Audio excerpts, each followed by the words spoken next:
विश्वाची ठाकूर मन पहिला चेंडू झाला बघा. जबरदस्त या ठिकाणी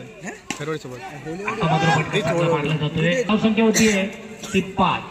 2 चेंडू फेकले गेले. सुरुवातीपासून इरादा स्पष्ट केला की आम्हाला मोठा धावांचा डोंगर उभारायचा. इथं मात्र चांगला सेटअप रक्षण होतंय. बाद आहे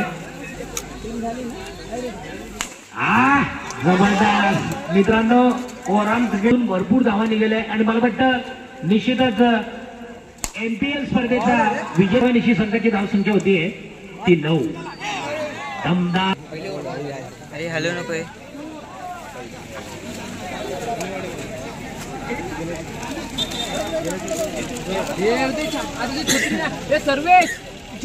ओमकार खैर छत्रियांना मोठी आणि आता स्ट्राईकवर असणारा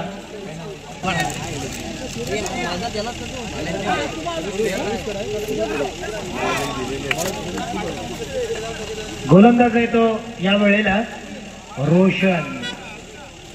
पुन्हा एकदा आपल्या वैयक्तिक कोट्यातील पुढील चेंडू. यावेळेला मात्र जोरदार प्रहार केलाय पण 1 धाव तर निश्चित मिळवली जाणार आहे एका धावेने. पुढील जो सामना होणार आहे त्यासाठी टॉससाठी प्लीज ताबडतोब या.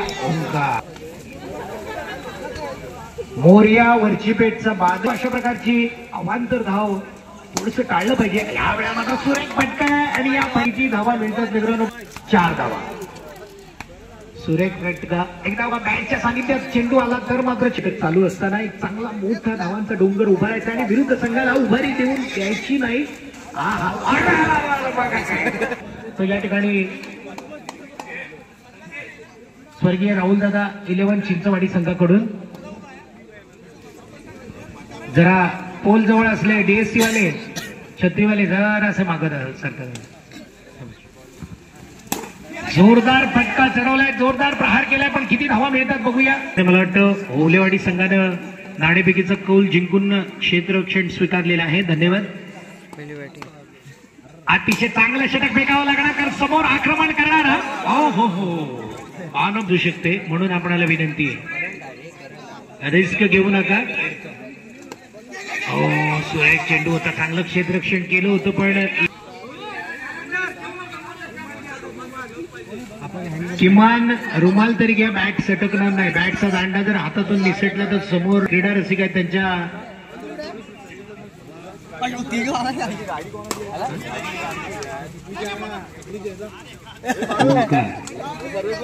ज्याच्या बॅट मधून अतिशय तळपती बॅट आपण बऱ्याच सामन्यादरम्यान पाहिले. हो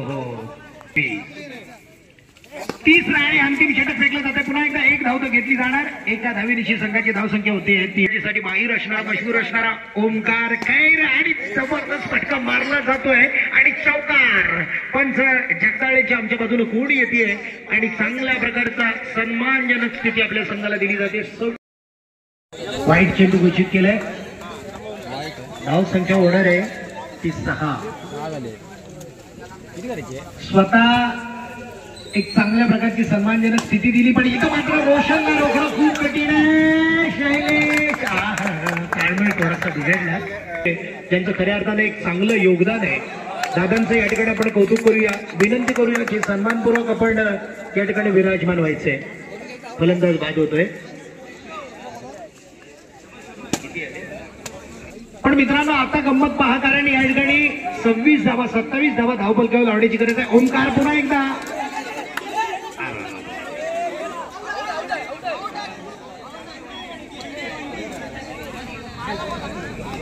1 धाव. धावसंख्या होते ती 7 आणि नवीन फलंदाज दाखल होतोय तो राहुल दादा 11 चिंचवाडी या संघाकडून अजय.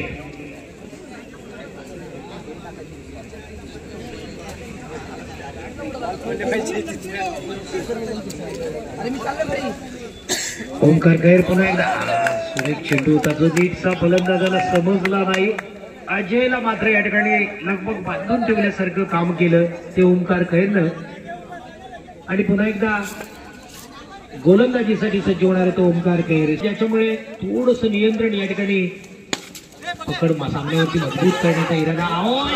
रनआउटची संधी आहे आणि बाद होतोय गडी. एक चांगल्या प्रकारचं क्षेत्ररक्षण आपण या ठिकाणी पाहिलं. खरंच पहिलं षटक. हो पंच या ठिकाणी एक चांगल्या प्रकारचा किपिंगचा नमुना आपण पाहिला. दरम्यान षटक संपल्याची खूण शंकर दादाकडून आपल्यापर्यंत पोहोचवली जाते. पहिल्या षटकाच्या समाप्तीनंतर धावसंख्या आहे ती 7. मित्रांनो कमबॅक केलं ते या ठिकाणी ओंकार खैरनार, कारण पहिल्या 2 चेंडूवरती किमान मला वाटतं 5 धावा दिले होते, पण त्यानंतर मात्र एक कंट्रोल मध्ये नियंत्रणात गोलंदाजी केली. नवीन गोलंदाज खैर, सार्थक खैर, एमपीएल चा विजेता संघ. चालू वर्षीची 2025 मध्ये एमपीएल स्पर्धा झाली, त्यातला विजेता संघ या ठिकाणी गोलंदाजी करतोय. आणि ज्या संघानं हा मात्र उत्कृष्ट चेंडू आहे, वाईट चेंडू घोषित केला पंचांनी. एक अवांतर धाव वाढणार आहे. धावसंख्या होते ती 8. नॉन स्ट्रायकरला असलेला रोशन अपील मात्र जोरात करते.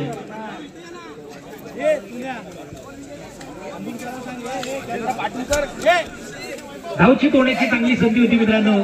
नवीन फलंदाज दाखल होतोय वाडी संघाकडून, राहुल दादा 11 संघाकडून. फटका मारला होतोय.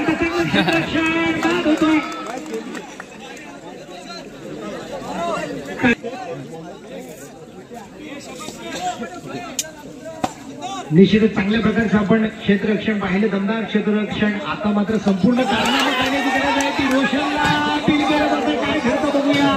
नो चेंडू. पंच सक्षम आहेत. मग दादू दादा असेल, बंटी असेल, शंकर असेल. मित्रांनो या ठिकाणी केपीएल 2025 साठी अमित कुटरेकर नावानं जी गणेशोत्सव निमित्तानं स्पर्धा संपन्न केली जाते, पंचांसाठी 10 T shirt match time sports यांच्याकडून देण्यात आलेले आहेत. अमित कुटरेकर मंडळातर्फे त्यांचा मनपूर्वक आभार. वाईट चेंडू आहे. मॅच टाइम स्पोर्ट्सचं खरंच मनपूर्वक या ठिकाणी आभार मानले जाते, कारण या पंचांसाठी लागणारी 10 टी शर्ट त्यांनी या स्पर्धेनिमित्तानं उपलब्ध करून दिलेली आहे. अशा प्रकारची गुणवान व्यक्तिमत्व आपल्या उत्तर गावामध्ये आहेत. या ठिकाणी रोशनचा तगडा शॉट आपण पाहतोय. फक्त रोशन यालाच, कारण आतापर्यंत धावसंख्या केवळ आहे ती 10. जोरदार फटका. आतापर्यंत चांगलं क्षेत्ररक्षण झालं होतं मित्रांनो. थोडीशी पडझड होती. चेंडू याला कोणाकडे आणि पडतोय कुठल्या गाडी बघा.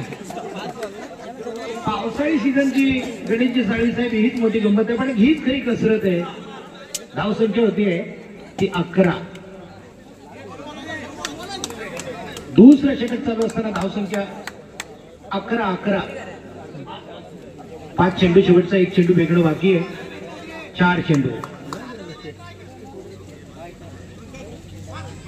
सार्थक पुन्हा एकदा जबरदस्त चेंडू फेकला जातोय सार्थक कडून. सार्थक मात्र अपेक्षा पूर्ण करतोय, कारण सुकाई देवी कुटरे संघाकडून, कबड्डी संघाकडून एक चांगला नवीन तारा घडताना आपण सार्थकला पाहतोय. त्याच सार्थक कडून एक चांगला गोलंदाजी, पुन्हा एकदा भेदक गोलंदाजी सार्थकच्या मार्फत केली जाते. आणि 2 षटकांच्या समाप्तीनंतर धावसंख्या केवळ आहे ती 11. आता मात्र 6 चेंडू 16 धावांची गरज. या ठिकाणी या क्रिकेट क्षेत्रातलं एक मोठं नाव विनायकदादा जाधव यांचं या ठिकाणी आगमन होतंय. त्यांचंही या ठिकाणी मनपूर्वक हार्दिक स्वागत.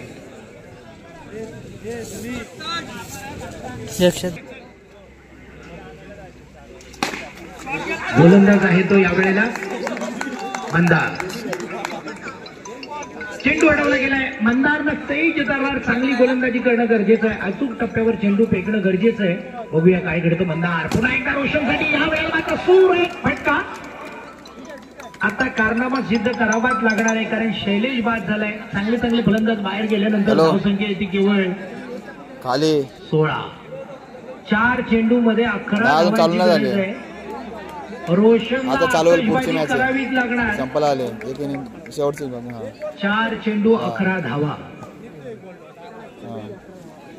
वाईड नो टाकले. जर लाईन लेंथ काहीतरी खराब टाकली तर मात्र फायदा मिळू शकतो रोशनला. पुन्हा एकदा सुरेख फटका आहे. नजर बसलेली आहे, पण इथं मात्र 3 चेंडू 11 धावांची गरज. कीपर अतिशय चाणाक्ष आहे मित्रांनो. किपिंग जबरदस्त चाललंय. या वेळेला मात्र सुरेख फटका आहे. काय घडतं बघूया. आणि पुन्हा एकदा जखडून ठेवलंय. मंदारनं एक चांगल्या प्रकारची गोलंदाजी करताना आपण पाहिले. जोरात फटका मारायचं पण डिक्लेरेशन बॉक्सकडे चेंडू जातो.